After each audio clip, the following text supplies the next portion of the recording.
நானும் மதுரக்காரன் தான்டா.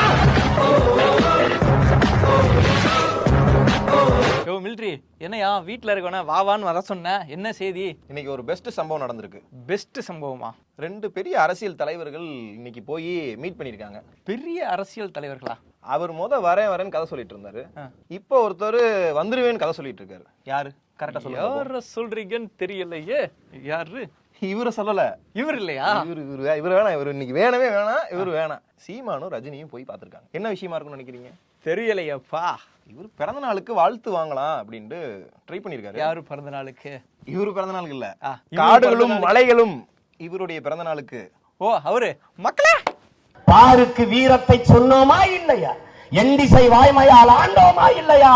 எங்களுக்கு இங்குற்ற நரிகளால் தொல்லையா என்கிற. கண்ணாடி உடைச்சிட்டாதையா? ஐயா, இந்த ஆளை பத்திலாம் பேசும்போது அப்படியே புரட்சிகரமா பேச வேணாமா? புரட்சிகரமா பேசிதான் இப்ப ஒரே பஞ்சாயத்தா இருக்கு. சீமான் ரஜினி சந்திச்சிருக்காரா இல்ல ரஜினி சீமான சந்திச்சிருக்காரா? இல்ல, இவர் வயதுல மூத்தவர். இவரை அவர் சந்தித்திருக்காரு. ஒரு பெருசு இன்னொரு பெருசு போய் சந்திச்சுட்டு வந்திருக்காங்க. அதாவது சந்திச்சு ஆசீர்வாதம் பெற்று நான் அடுத்து வரும் தேர்தலில் வெற்றி பெறுவேனா, இந்த கள ஆலோசனையை ஏற்கனவே நின்று கிளி ஜோசியம் பாத்துட்டு இருக்காரு. அவர்கிட்ட அவரு முன்னாடியே நின்று கட்சிக்குள்ள இருந்து பல இடங்கள்ல கட்சி நிறுவி ஜெயிச்ச ஒரு மனிதர். அவரிடத்துல போய் கட்சி அவர்கிட்ட போய் ஆசீர்வாதம் பெற்று கல நிகழ்வு இப்படி போயிட்டு இருக்கு. அவரே வர நான் 2021 ஆட்சியை பிடிப்பது உறுதி அப்படின்னு சொல்லிட்டு கடைசியில கட்சி கூட ஆரம்பிக்கல. அவர்கிட்ட ஆலோசனை வாங்குறது பெருசா இறக்கிட்டீங்க. பெருசு உள்ள இறங்கிருச்சு. என்ன சொல்றாரு அப்படின்னா, அவர்கிட்ட போய் ஒரு ஆலோசனை பெறாரு. நான் என் கட்சியில இருந்து நிர்வாகிகள் பிரிஞ்சு போயிடுறாங்க, மாவட்டத்துல நிறைய பேர் பிரிஞ்சுக்கிட்டு இருக்காங்க, என்ன செய்யறதுனே தெரியல. இப்ப நீங்க இதுக்கு ஒரு ஐடியா சொல்லுங்க. அவங்களை எப்படி ஏமாத்தலாம்? நீங்க எப்படி ஒரு 25 வருஷம் எல்லா பேர்த்தையும் ஏமாத்தி அரசியல் வருவேன் ஆனா தேதி பின்னர் அறிவிக்கப்படும் எப்படி ஏமாத்துனீங்களோ, நான் அரசியலுக்கு வருவது உறுதி.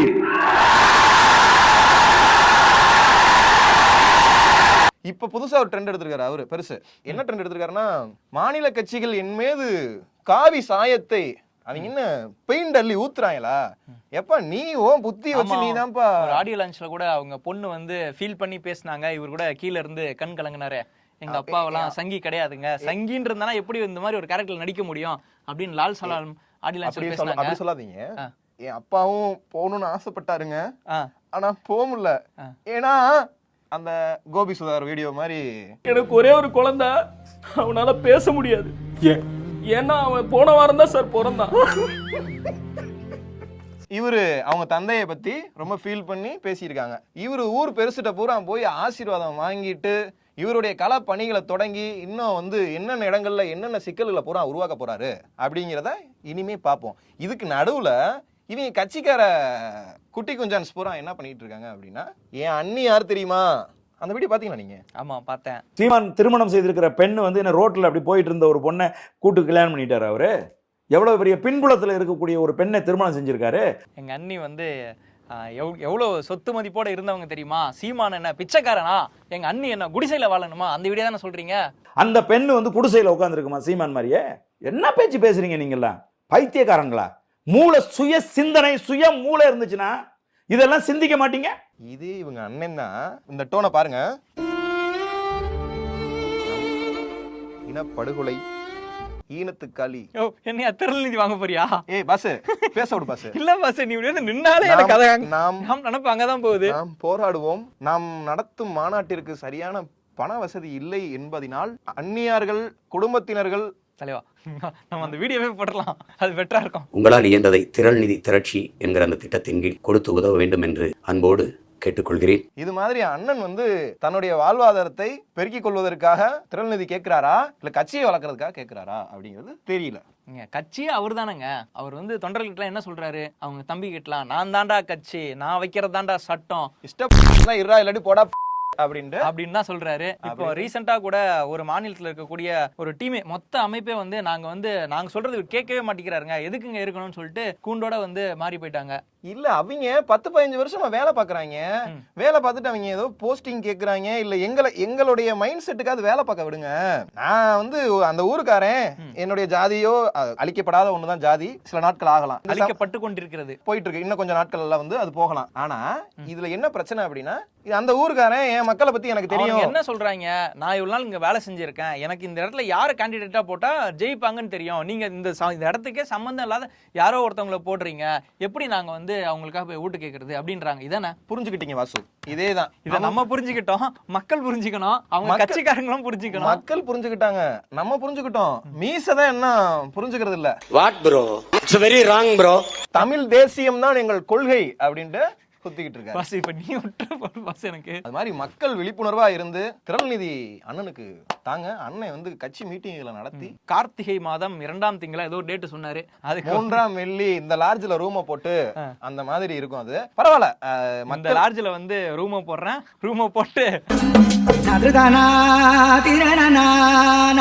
அங்க 2 பக்க போடுறேன். அதானே ஓகே ஓகே, இது ஓகே. சரி, இன்னைக்கு காலையில அண்ணன் காருக்குள்ள உட்காந்த மேனிக்கே சீட் பெல்ட்டோட ஒரு பேட்டி கொடுத்திருக்காரு. அதுல வந்து ஒரு மேட்டர் சொல்லியிருக்காரு. சங்கிங்கிறது என்னன்னு தெரியுமா அப்படின்ட்டு சங்கியை பத்தி ஒரு எடுத்துக்காட்டு கொடுத்திருக்காரு. அது என்னன்னு காட்டுறோம், பாருங்க. என்னன்னு பாருங்க. சங்கின்னா என்னன்னு தெரியுமா உங்களுக்கு? சகத்தோழன், நண்பன் அர்த்தம். நீங்க சங் பரிவாரங்கள்ல இருந்து இவங்க சங்கிங்கிறாங்க. யோ மிலிட்ரி என்னையா அது மாறி மாறி பேசுறான்? அன்னைக்கு என்னடா இந்த ஆள் தான் வந்து என்ன சங்கின்னு சொன்னா நான் செருப்பு கழட்டி அடிப்பேன்னு சொல்லிட்டு செருப்பெல்லாம் எடுத்து ஸ்டேஜ்லயே காட்டினா, யாரடா பார்த்து யாரடா சங்கிங்கிற? செருப்பு பாரு, எப்படிப்பட்ட செருப்பு பாரு. இன்னைக்கு வந்து சங்கின்னா சகத்தோழன், சக நண்பன் என்னமோ அளந்துகிட்டு இருக்கிறான். 2-3 வருஷத்துக்கு முன்னாடி பேசிடுறாங்க, மக்கள் மறந்துடுறாங்க. இந்த வீடியோ எடுத்து வச்சுட்டு, சார் சங்கினா என்ன திரும்ப சொல்லுங்க, சகத்தோழனா எரிஞ்சு விட்டுட்டோம் அப்படின்னா, கையில் எடுத்ததை கொண்டு எரிந்து விட்டால் அவர் இந்த மாதிரி மாற்று கருத்துக்களை பதிவு செய்ய மாட்டார். இப்போ வந்து இவர் வந்து நம்ம வந்து சங்கின்னு கூப்பிட்டுக்கலாம், எந்த பிரச்சனையும் இல்லை இவருக்கு வந்து.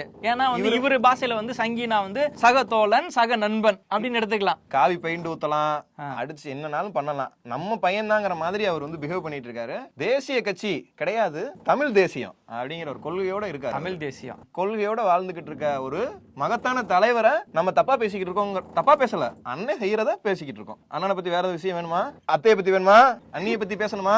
என்ன வீட்டுல இந்த கொழுந்தியா கூட்டுவாங்க எல்லாத்தையும். சீமான், பசுமை போர்த்திய பூமியில் மான்கள், மயில்கள், ஆண்டிகள். இது ஆண்டிகளா? எங்களுக்குன்னு ஒரு கொள்கை இருக்கு, கோட்பாடு இருக்கு. பைத்தியம் சோமுடிச்சு.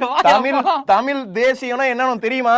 எனக்கு தெரியாதுங்க, சும்மா பேசிக்கிட்டு கூடாது. ஓகே, இன்னைக்கு இதோட இந்த வீடியோ முடிச்சுக்கிறோம். இந்த வீடியோ உங்களுக்கு பிடிச்சிருந்தா லைக் பண்ணுங்க, ஷேர் பண்ணுங்க, கமெண்ட் பண்ணுங்க. வாய்ஸ் ஆஃப் ஃப்ளோரின் சேனலுக்கு சப்ஸ்கிரைப் பண்ணுங்க. நானும் மதுரக்காரன் தான்டா.